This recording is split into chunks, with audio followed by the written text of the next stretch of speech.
人が来たら大好きで、もう今お湯を流してもらえれば奥に溜まってるところがちょっと溶けますんで。ちょっと見て。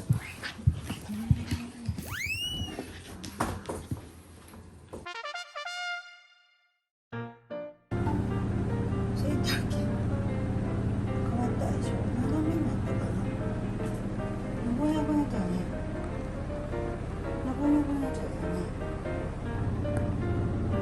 残念だね。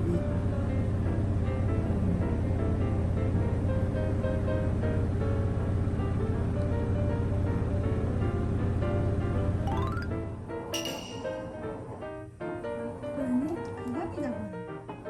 みんな何洗濯機が気になる。みんな洗濯機が気になるね。斜めじゃな斜めになったから登れないんだよ。安定しないでしょ。落ちるよ。ここじゃ落ちれないよ。ほら、もっと落として。斜めだから落ちちゃうよ。滑って滑って。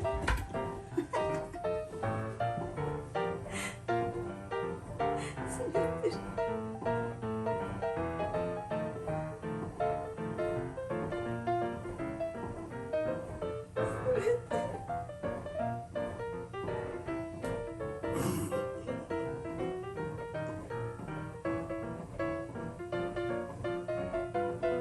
滑るね。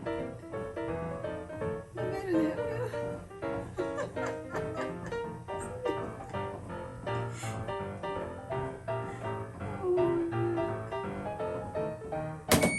びっくりした。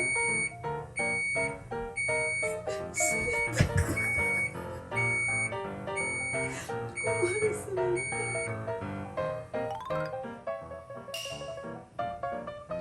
そんなに気になるの。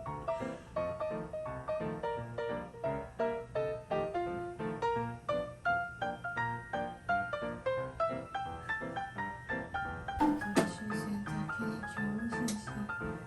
新しい洗濯機に興味津々です。いいじゃん。もう帰っちゃったよ。もう行かないよ。